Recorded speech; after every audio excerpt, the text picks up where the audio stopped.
chapter 3:16.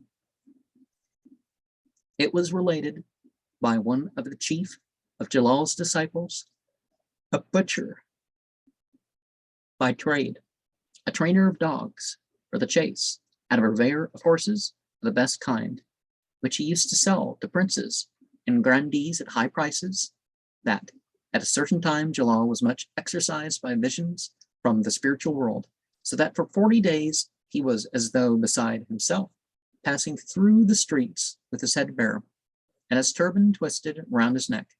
After that he came suddenly one day, bathed in perspiration, to the butcher, and said he wanted a certain unbroken horse to be saddled for him immediately. The butcher, with the help of 3 stablemen, managed with the utmost difficulty to saddle the horse and bring him out. Jalal mounted him without opposition, and set off in a southerly direction. The butcher asked whether he should accompany him, and Jalal replied, "Give me your prayers and holy good wishes." In the evening Jalal returned, covered with dust. The poor horse, though of a gigantic frame, was reduced to mere skin and bone, being nearly broken-backed with fatigue. The next day he came again, and asked for another horse, better than the one of yesterday, mounted it, and rode off. He returned at the hour of sunset devotions. Maghrib, I'm sure. Maghrib as-salat, And this horse was also reduced to a pitiable condition. The butcher dared not offer a word of remonstrance. On the 3rd day he came again, mounted a 3rd horse, and returned as before at sunset. He sat down now in the most composed manner possible, and cried out cheerily, "Good news, glad tidings, O ye of the faith! That dog of hell has gone back to his pit of fire."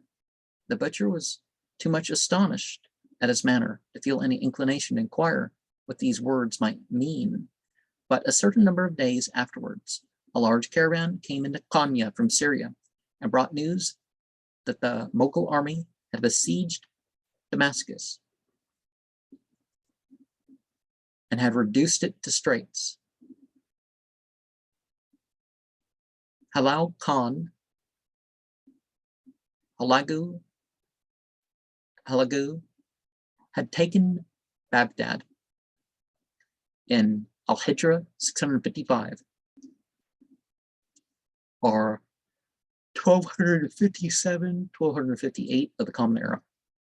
2 years later, Al-Hijra 657, or 1259 to 1260 of the Common Era, he had advanced against Aleppo in Syria, sending his general Ketbaga against Damascus with a numerous army. He laid siege to the city, but the inhabitants witnessed with their very own eyes that Jalal came and joined himself there to the forces of Islam.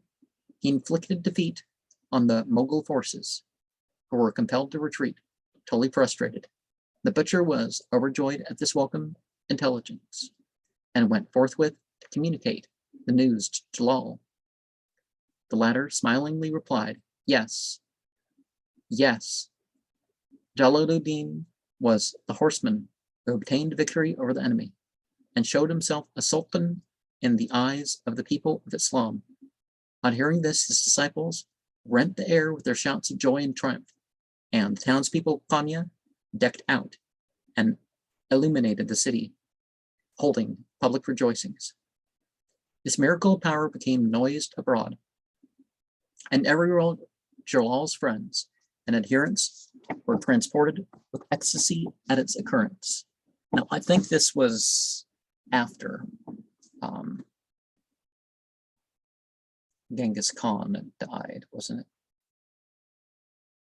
Yeah, it's not Genghis Khan, it's after Genghis Khan. Okay. I just said it, but I forgot it.